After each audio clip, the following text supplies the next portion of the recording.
আসসালামু আলাইকুম সবাইকে।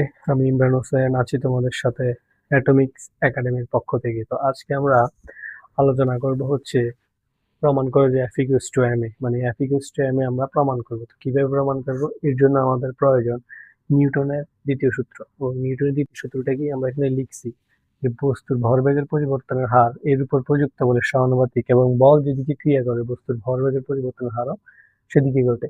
তাহলে এটাকে একটু আমরা যদি সুন্দরভাবে উপস্থাপন করতে যাই তাহলে এখানে একটা চিত্র আঁকাইতে হবে। আসো আমরা চিত্রটা আঁকাই। M U M V T সময় পর বাদ দিয়ে একটা বল দিলাম। আচ্ছা, এখন কি করলাম? এখানে এখানে একটা বস্তু হচ্ছে এম, এর বেগ হচ্ছে ইউ, আদি বেগ হচ্ছে ইউ, এবং বাইরে থেকে একটা বল প্রয়োগ করলাম আমি। এটা হচ্ছে কি বল? বাহ্যিক বল। বাহ্যিক বল, এটা হচ্ছে বাহ্যিক বল। বাহ্যিক বল যখন প্রয়োগ করছি টি সময় পরে এর যদি কি বেগ প্রাপ্ত হয়? ভি বেগ প্রাপ্ত হয়। তো আসো আমরা এটা লিখি যে এটা ভি বেগ প্রাপ্ত হয়। হ্যাঁ, লিখি। মনে করি কোন বস্তুর ভর এম, আদিবেগ ইউ, এবং এবং এফ বল প্রয়োগ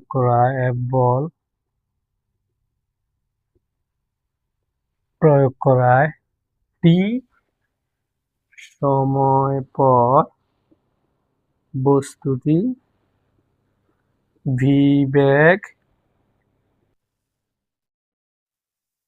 প্রাপ্ত হয়। লেখা হয়তো খারাপ হয়েছে, বাট সমস্যা নেই। তাহলে কি লিখলাম? যে কোনো বস্তুর ভর এবং আদিবেগ হচ্ছে ইউ, এবং বাইরে থেকে একটা বল প্রয়োগ করলে টি সময় পর এরা ভি বেগ প্রাপ্ত হয়। কি বেগ? ভি বেগ। তাহলে এখন আসো আমরা সহজ ভাষায় লিখি যে ভরবেগের পরিবর্তনের সূত্রটা লিখি। ভরবেগের পরিবর্তন M V minus M U. এটা কিসের সূত্র? ভরবেগের পরিবর্তনের সূত্র। এখন আসো আমরা ভরবেগের পরিবর্তনের হারের সূত্রটা জাস্ট এটাকে আমরা টি দিয়ে ভাগ করে দিব। টি দিয়ে ভাগ করলে তো আমরা ভরবেগের পরিবর্তনের হার পাবো। আচ্ছা, এরপর কি করব? এরপর আমরা এখানে একটা ত্বরণের সূত্র জানি। ত্বরণের সূত্রটা কি? ত্বরণের সূত্রটা জানি হচ্ছে এ সমান সমান V minus you by T. এটা কি সূত্র? এটা হচ্ছে ত্বরণের সূত্র। তাহলে এখানে গিয়ে আমরা ত্বরণের সূত্রটা পাইছি। আচ্ছা, দাঁড়াও একটা মিনিট, আগে এটাকে আমরা এখানে একটা কমন নিই, V minus you by T. তাহলে এইখানে আমরা কি পাইলাম? ত্বরণের সূত্রটা পাইলাম। তার মানে এম এ লেখা যায় কিনা? তাহলে এটা কি পাইছি? এটা হচ্ছে ভরবেগের পরিবর্তনের হার। এটা কি? ভরবেগের পরিবর্তনের হার।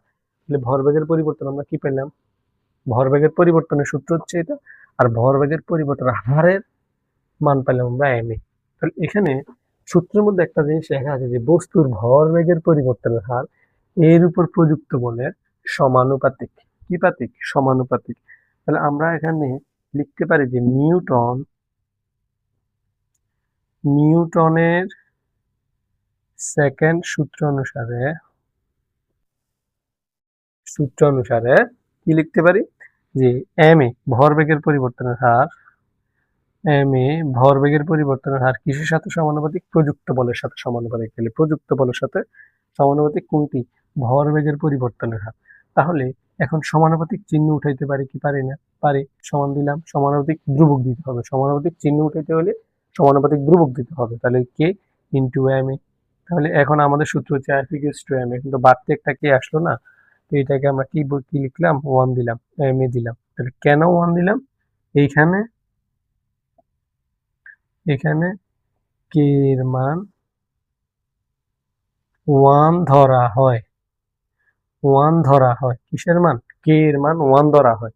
তাহলে লিখতে কি পারি যে F equals to M A? লিখতে পারি কি? এই হচ্ছে মেন কাহিনী। তাহলে ফার্স্ট অফ অল নিউটনের সেকেন্ড লটা তোমাদেরকে পারতেই হবে অবশ্যই। নিউটনের সেকেন্ড লটা কি? বস্তুর ভরবেগের পরিবর্তনের হার তার উপর প্রযুক্ত বলের সমানুপাতিক, এবং বল যেদিকে ক্রিয়া করে বস্তুর ভরবেগের পরিবর্তনের হারও সেদিকে ঘটে। আচ্ছা, এরপর আমরা একটা চিত্র আঁকাইলাম যে বুঝলাম যে কিভাবে কি করে।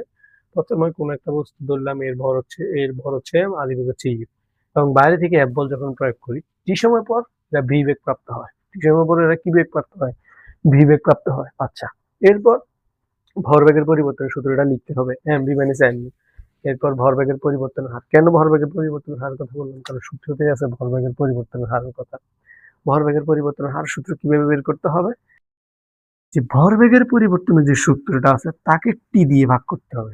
টি দিয়ে ভাগ দিলে মানে সময় দিয়ে ভাগ করতে হবে, তারপর আমরা ভরবেগের পরিবর্তনের হার পাবো। এটাকে একটু মিনিমাইজ করলে V minus C by T পাবো। তাহলে V minus C by T দিয়ে আমরা কি বুঝি? এটা কিসের সূত্র? এটা হচ্ছে ত্বরণের সূত্র। কিসের সূত্র? ত্বরণ। ত্বরণ মানে কি? ত্বরণকে আমরা এ দিয়ে প্রকাশ করি। এটা হচ্ছে কিসের? ত্বরণের। মানে এ, F M R V minus C মানে এ। তাহলে পাইলাম। এটা কি? এটা হচ্ছে ভরবেগের পরিবর্তনের হার।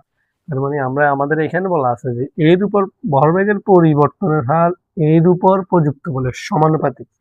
তাহলে প্রযুক্ত বলের সমানুপাতিক এম এফ এর সমানুপাতিক কোনটা? ভরবেগের পরিবর্তনের হার। এই যে পাইলাম। এরপর সমানুপাতিক চিহ্ন উঠাইতে হলে একটা সমানুপাতিক ধ্রুবক দিতে হবে। আর এখানে সমানুপাতিক ধ্রুবকের মান 1 ধরা হয়। তার মানে কে এর বদলে আমরা 1 লিখতে পারি। তার মানে 1 এর সাথে এম এ গুণ করলে এম এই হয়। সুতরাং F equals to M A প্রমাণিত। তাহলে বুঝলাম। আশা করি সবাই বুঝতে পেরেছো। আজ এই পর্যন্তই। সবাই ভালো থাকবা, সুস্থ থাকবা। আল্লাহ হাফেজ।